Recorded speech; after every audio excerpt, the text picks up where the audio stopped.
Well, let me ask you something. What separates you from other cornerbacks in this draft class? I say my effort. I'm willing to work. I'm willing to give the coaches all that I got, 110%. And you hear that from a lot of people. A lot of players are going to say that, but that's just one thing I feel like I'm not just talking. I'll show it on the field.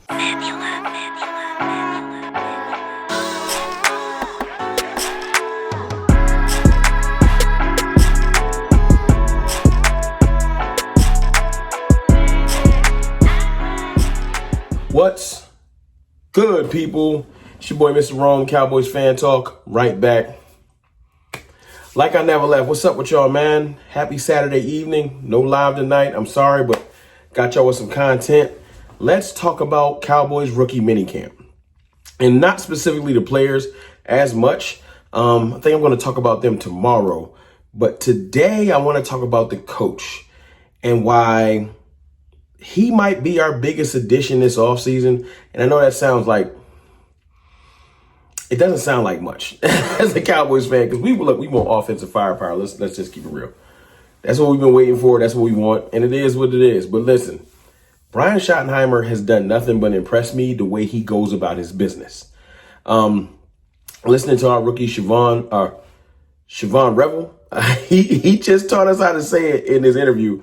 But listen to him in the beginning of the video and how he's excited about everything and how he's putting in work for this team. It makes me excited to hear, considering sometimes players are reflections of their coaches. And his first introduction to the Cowboys is not with Mike McCarthy. And there's a stark difference between Mike McCarthy and Brian Schottenheimer. I know one has a ring. I know one is supposed to know everything. But the one that doesn't have the ring, that has got passed over for years, who's finally getting his shot, is taking advantage of it, man.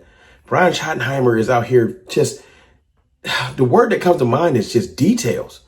He's detail oriented. He is everywhere. And hearing him, it's not like the reporters would say it. I know Mike McCarthy was a walk around coach and all that extra stuff, although he called the plays and I ain't like it.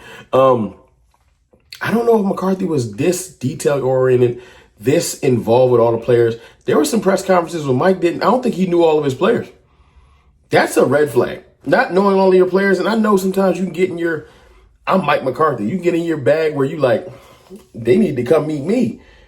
But hearing Shotty talk in this press conference he did today by himself, which was great, because I hate when Jerry want to talk over him and Steven want to jump in and here come Will McClay. Let Shotty talk, the Shotty team.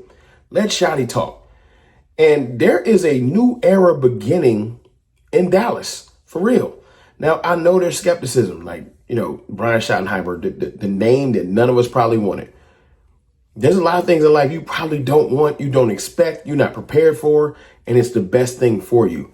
I'm starting to feel like this is one of those scenarios. Nobody wanted Brian Schottenheimer. Nobody was beating the drum. We wanted everybody else. Let's not lie. We wanted one of the Detroit coaches. We wanted the old 49ers defensive Salah. We wanted everybody. We wanted Dion. Everybody wanted Dion. And then Brian Schottenheimer comes in here. He hears all the noise. And what's he do? He puts his head down and he gets to work. Listen to this press conference little tidbit. Yesterday I mentioned it in my video where he moved Micah's locker next to Dax and moved some other ones around. But to hear him say there's a method to the madness. This wasn't just happenstance. And hearing him talk about making sure he's making sure players go out there and get to know each other and meet each other. Just listen to Brian talk. With kind of like the setup in the locker room. Like the players get into saying that, like Pete going there yesterday, obviously there's some, players that have left and some other guys, Mike is closer to that, things like that. Do you have a big say in that? Is it up to the players? Like who determines that? We moved some guys around. This year I did, along with the help of the staff. Again, they don't really get a say in that. But there's a method to the madness. I think when the guys went into the team room for the first time, I made them all stand up after they sat down. I let them sit down, and I had them stand up, and I had them move seats. Why? It's a new year. It's 2025. We'll do that in 2026. We'll do that in 2027 and beyond. I think it's just when you start a new year, do something different, change something up. So It's something that's talked about, thought about, but there's a method to the madness. You're not going to tell me that it's not refreshing to hear your coach talk like that. This is going to sound foul. Sometimes when a coach leaves and the next coach comes and you're excited about the next coach, it sounds like you're downplaying that last coach. And I'm not going to shy away from it. Mike McCarthy didn't sound like this. He had his moments where he got me hyped. You know, when he said everything we do will be about winning, but then he didn't do it what he said. Brian Schottenheimer's talking a good game, but he's acting on it. And that's what I love to hear. Like, you know what I'm saying? I am excited about some of the rookies. Make no mistake. Make no mistake. Tyler Booker grew on me instantly, pause, when he first did his first little presser interview for Bleacher Report. You know what I'm saying? Talking about taking the soul out of people. I was like, oh, snap. Like, he's a great interview. So that was great.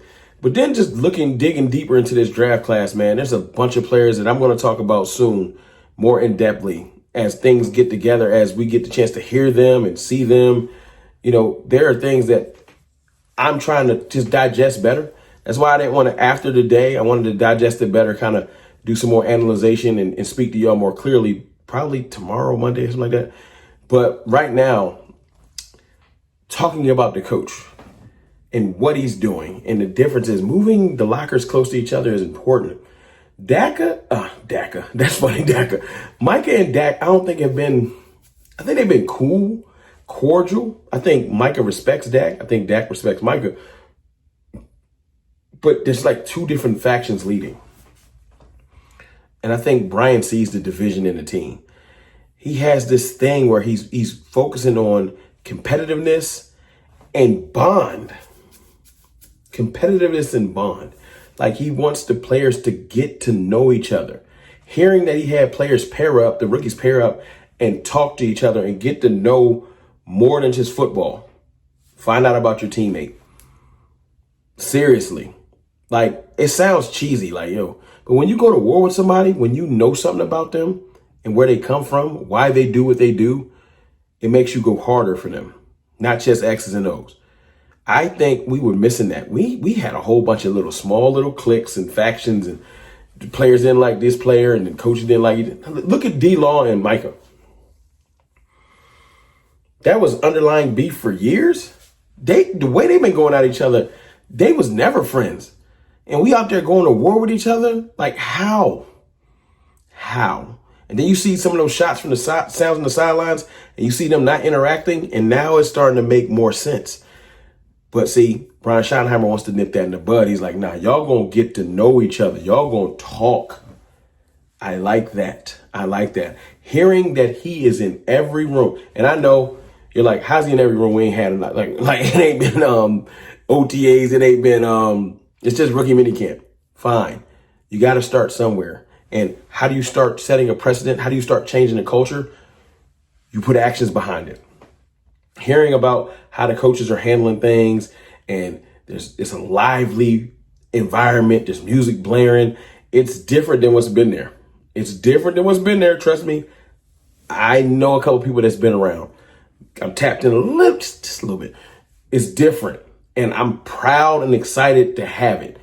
You know what I'm saying? Like I said, this is one of those things where I wasn't expecting it. Listen to Brian Schottenheimer talk about what he's been doing. Play caller, do you have the time or the wherewithal to, hey, what are the DBs doing here? Hey, what are the D-top? Will you go from group to group? I will. Yeah, I'll move around. Yeah, I think it's important. The cool thing about what we've been doing in phase 2 is the guys work out at different times. So I haven't missed any of the things we've done from offense, defense, special teams. But I'll obviously be hands-on with Dak and the quarterbacks a bunch. But again, it's my job as a head coach to know exactly what's going on in every room and at every drill. And again, our guys do a great job. The practice faces that we have, this is not one of them, but it's very detailed out, so I can kind of look ahead, Todd, and say, okay, hey, the second 5 minutes of individual, I want to go watch the DBs do this, or I want to go watch the linebackers do a pattern match drill, whatever it is. So because it's so clearly scripted out what we're going to do or what they're doing at those time slots, it makes it easy for me to kind of say, okay, hey, this is the period or two I want to go check out on defense. That's not different. Mike McCarthy was worried about one thing: quarterbacks, offense. Listen to Brian Schottenheimer talk about his team and the details. I got the schedule. I got them working out at different times so I can make sure I hit every meeting, see every player, shake every hand, be around everything. He's building a culture around this is how I'm going to carry my team. It's different, y'all. It's different. And that's why I wanted y'all to just hear him talk a little bit. If you ain't catch the interview, you know what I'm saying, you can go find it on Dallas Cowboys YouTube. Because, you know, they put the things up there. You want to watch it in full. But I am really excited now. Now, the players got to go execute. And, yes, we have things to add. Again, I would like a veteran running back. I would still like to add Nick Chubb or somebody. I know we got Sanders and Javonte Williams. Don't care. I would like to add a veteran wide receiver. We all know this. Or a trade for one. I would like to add, who is it? I would like to add Stephon Gilmore. I would. I don't want to rush Ravel. I don't. I would like to add another defensive tackle. That's the 4 pieces I would like to add. Let's just bolster this team. But we'll talk about that soon. Brian Schottenheimer's details and focus comes through the screen. It don't seem fake. It don't seem like he's just talking. He really is laying it out without giving details of what he's doing, but just how he's going about his business. Makes me excited. And you can look at that and say it don't matter. Fine. We haven't had that, though. We haven't had that. And you know what? That shows up on the field with penalties and lack of focus and players not knowing where to be and us looking unprepared in the playoffs. If you're this detail-oriented in rookie minicamp, I'm going to be super excited in about 4 months at kickoff. Y'all let me know how y'all feel in the comments about everything, man. Hit the subscribe button if you like content like this. I appreciate y'all and I love y'all. It's your boy, Mr. Rome. I holla.